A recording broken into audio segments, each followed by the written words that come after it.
minuto ang pagsagot ni Nazca at Yvonne ng mga katanungan ng ating mga panelista at ng mga katanungan ng ating mga kapwa tumasino. Ngayon naman, dumako tayo sa social media world. Zeke? Maraming salamat, Ann. Patuloy pa nga rin ang pagdaloy ng mga hinanakit, opinyon, payo at mga hugot ng tao sa social media gamit ang hashtag UST Halalan 2015. Ngayon may pakinggan natin ang isang payo ni Kiana Catherine. Ang sabi niya ay, sana kayo mismo natatakbo. Alam niyo yung kapasidad niyo bilang isang estudyante, bilang isang leader, at bilang Tomasino. Isang mahusay na payo yan, Kiana. Diyan na isa sa puso ng ating mga kandidato. Ngayon naman, pakinggan natin si @superkalin. Ang sabi niya ay, yung hindi perfecto, pero they're trying their best na maibigay ang service na kailangan ng student body. Tama ka dyan. Alam naman natin walang taong perfecto, pero mabuti alam natin na ginagawa ng mga taong nasa posisyon ang pinaka-nakakaya nila. Ngayon magtungo na tayo sa mga katanungan. Tulad pa rin ng kanina, bibigyan ng tig-2 minuto ang bawat kandidato upang sagutin ang mga katanungan. At ang unang tanong ay nanggaling kay Universal Conspiracy or si Kuya John Michael.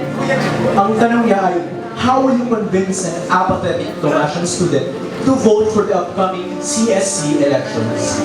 Again, how will you convince an apathetic Tomasian student to vote for the upcoming CSC elections? Back to you, Ann. Maraming salamat, Zeke.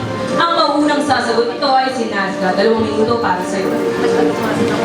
Mag-convince ko ang Tomasians na mag-vote kasi unang-una, right nila yun, and I think responsibility rin nilang mag-vote dahil as part of the Tomasian community, dapat alam nila kung sino yung mga kandidato na mag-represent talaga sa mga needs and wants nila.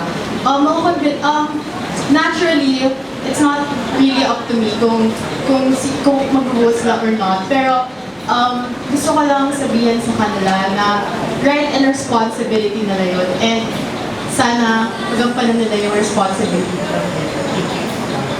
Maraming salamat, Nazca. Ngayon naman, Yvonne, 2 minuto para sa iyo. I can convince them through making them realize na what they are doing, voting or not voting, it will all trickle down to what they will experience next year. Pag hindi po sila bumoto, o bumoto man sila, yun po yung mararanasan nila sa susunod na administrasyon.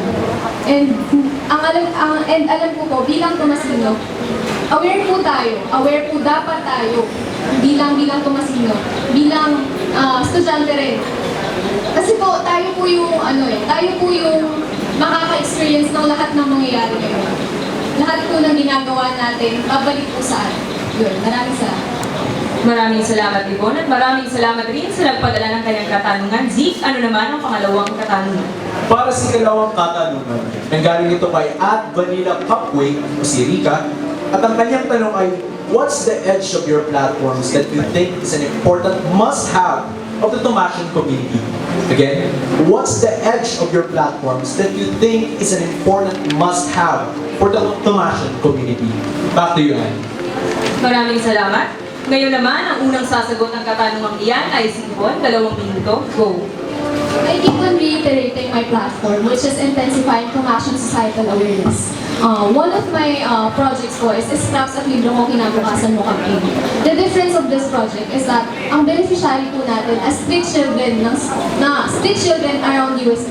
Yes po, around UST muna. Dahil paano po natin matutulungan yung mga partner communities natin na mas malalayo kung mismo surroundings po natin, hindi natin matulungan.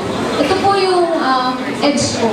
Ito po yung edge ng platform ko. Long-term goal para sa Tomasian community. Para po mas aware sila kung ano nga ba sila, kung para saan sila, at yung purpose nila bilang Tomasino. Maraming salamat.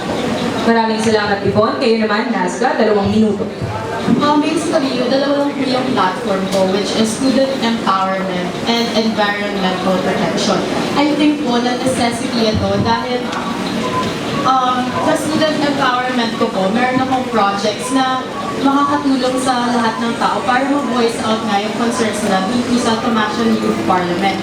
And importante po ito kasi hindi po pwedeng, although responsibilidad ng mga student representatives like the LSEs and the CSE na mag-propose or gumawa ng mga policies para sa ikabubuti ng buong Tomasian community.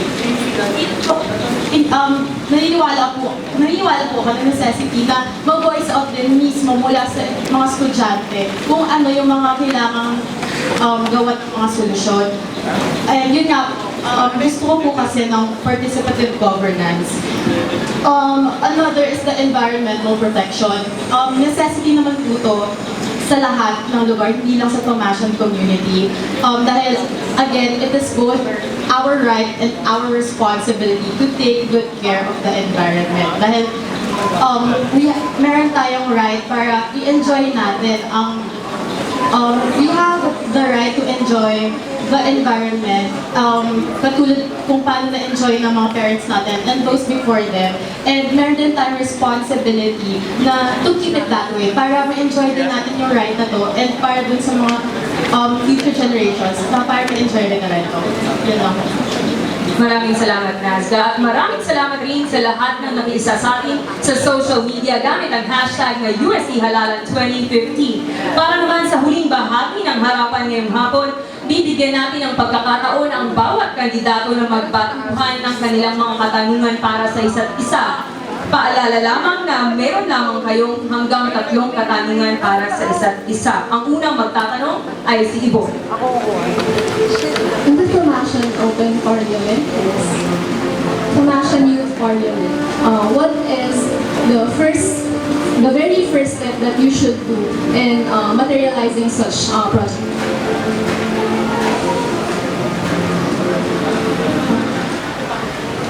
What is the very first step that you should do in materializing such project? Tomasian Youth Parliament.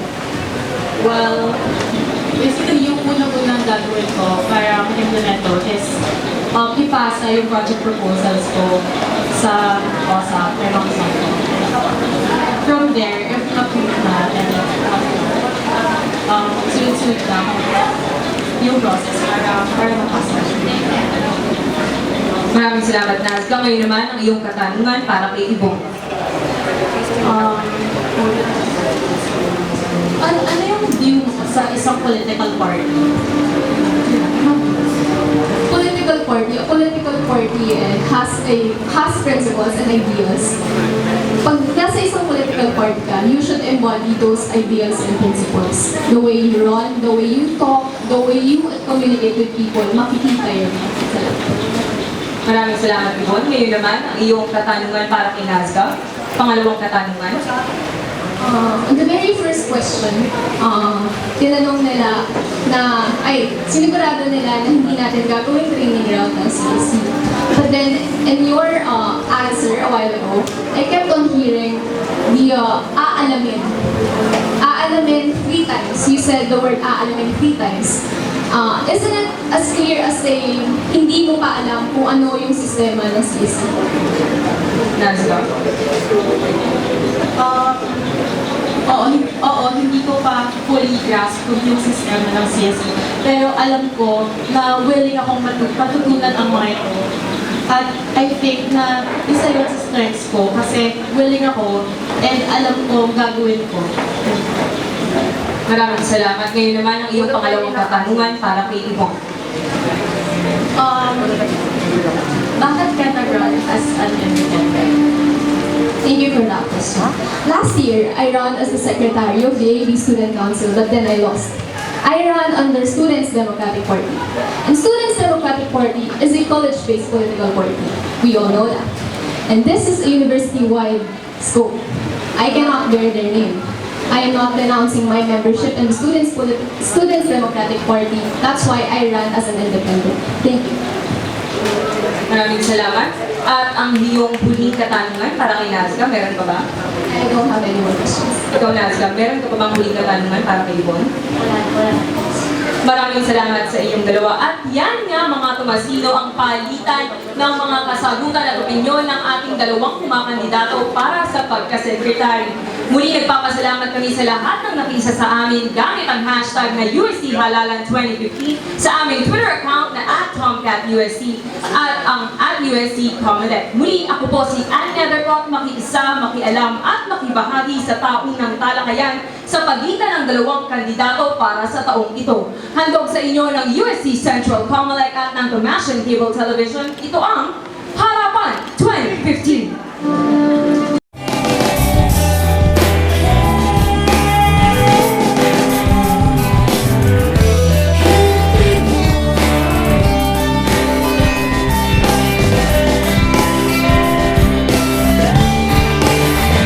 Simula ng pag-unawa, simula ng pag-alala, simula ng pagbabago,